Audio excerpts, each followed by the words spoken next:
abaalka aan kaga helay waxaan isbaranay aniga oo RRA ka shaqeynayo markii inta la yimid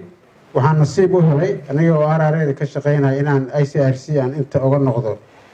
aan wakiil uga noqdo asagana ICRC buu Bakool u joogay waqtigaasna aad aan wada shaqeyn wixii ka dambeeyay dad saaxiibo ah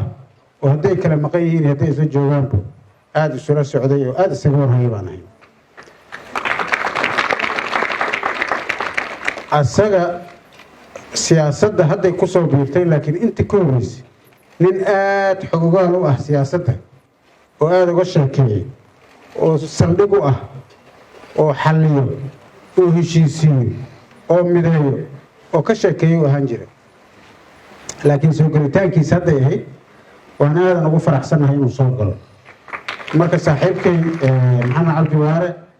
soo dhawow aadan ugu faraxsanahay nasiib wanaagay noo tahay waxaan kala faa'iideynaa waayo aragnimada iyo khibradda iyo qalbi fiicnaanta iyo talada iyo iskaashiga iyo isla jirka ayaan kala faa'iideynaa insha allah annaga horeba saaxiib u ahay haddana wax badan oo badan ayaan kala faa'iidnay oo deegaanada Hirshabeelle iyo Koonfur Galbeed quseeyaan si gooni u kala faa'iidnay saa ogtihiin Hirshabeelle waxaan leenahay حدود درس ودرس والعلماء ودير وصدح ذا قبل أو كونفور قلبه مركز لقرأه دمونك قبل كباي وانت جيرو انتو اي درس لتاي شباب هذا هو درس لتاي باي درس لتاي بقول درس من لتاي ساوكتهين قبل كباي دقمة بروها كبو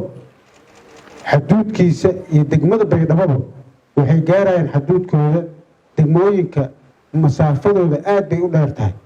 dadkoodana waa badan yahay laakiin se degmooyin badan bay u baahnaayeen lama sameeynin waxa suurtagal ah baydhabo laga bilaabo ilaa iyo lagu tagaayo buulo barde inay xaduudka buulo barde laga gaarayo inay degmada baydhabo tahay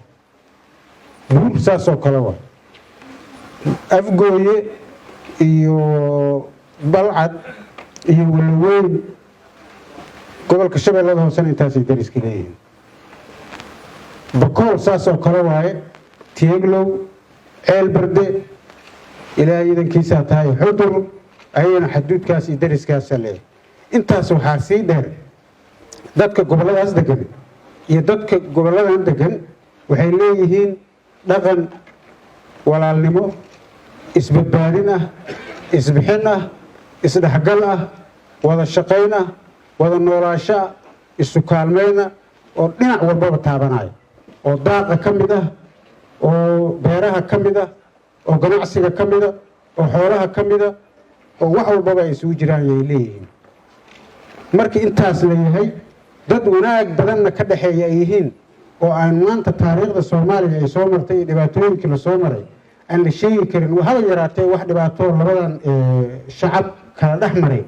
oo ahaayeen dadkii weligood isu gurman jiray haddii ilaahay nasiibka annaga uu ka dhigay inay mas'uuliyadii aan hayno annagana aan ognahay taariikhdaas waxa waajib nagu ah inay bilow fiican noqoto oo ismetelno oo isu marxabayno oo isu soo dhaweyno oo isla shaqeyno oo saldhigga annagana noqdo Soomaalinimo iyo isu aruurin dawladnimada Soomaaliya inay noqoto yaa saldhig noo ah insha Allah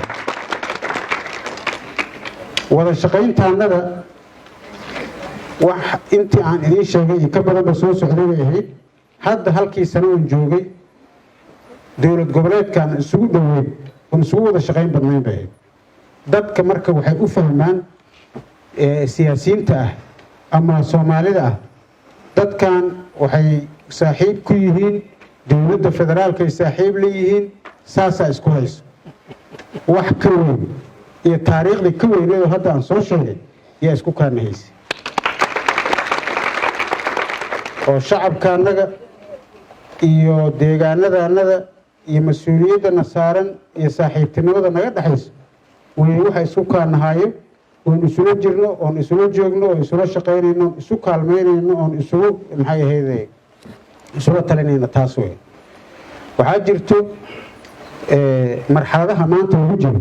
suu sheegay waa madaxweynaha haddii aniga aan joogo waxaan wakiil ka ahay Hirshabeelle hadduu asaga joogo wuxuu wakiil ka yahay Koonfur Galbeed waa Hirshabeelle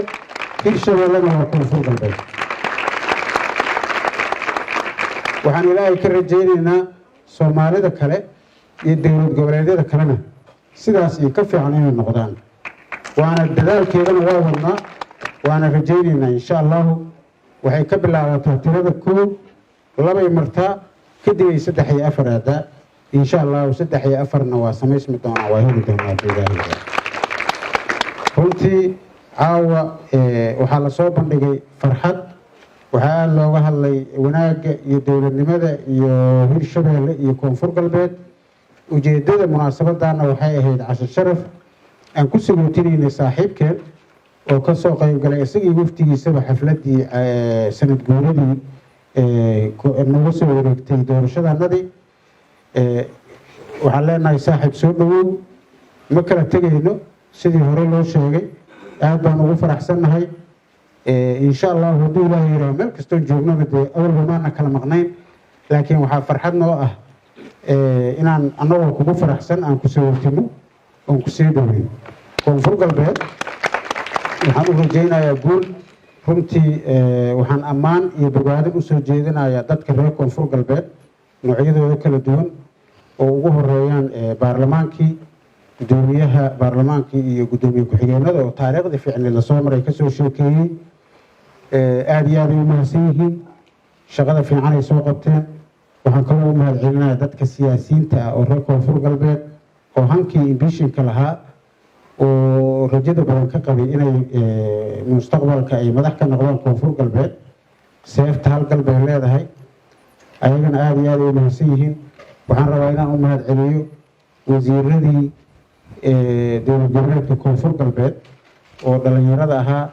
oo aqoon-yahanada ahaa oo halkiisana sida fiican u soo shaqeeyay shaqada fiicanna soo qabtay waxaana ka rajaynaynaa inay shaqo kale ka fiican sii qabtaan waxaan kaloo rabaa inaan u mahadceliyo howlwadeenadii wasaaradaha iyo shaqooyinka fiican qabtay ayagana sidoo kale odayaasha dhaqanka oo haweeney maalin taagnaa oo u taagnaa inay Koonfur Galbeed horumar iyo barwaaqo ay gaarto sidaasoo kale shacabweynaha Koonfur Galbeed meel walba uu joogo hambaliyo aad iyo aad u mahadsantihiin ciidamada qalabka sido meel walba ay joogaan oo ciidanka Koonfur Galbeed uu ugu horeeyo ciidanka booliiska iyo ciidamada SNA oo haweeney maalin u taagan oo u dhafraaya nabadda iyo horumarka Koonfur Galbeed ayagana aad iyo aad u mahadsan yihiin sidaasoo kale ciidamada walaalaha naga oo AMISOM aad ay u mahadsan yihiin ayagana oo nala shaqeeyay oo nabad ilaalinta nagala soo qayb galay dadka Soomaaliyeed guud ahaan waxaan leeyahay gacmaha isqabsada nabad iyo barwaaqo ku noolaada guul iyo horumar gaara saaxiibadan Hirshabeellena ha noolaadeen dowladnimadana ilaahay ha u toosiyo dalka iyo cadowga ilaahay naga kiciyo aad iyo aad u mahadsantihiin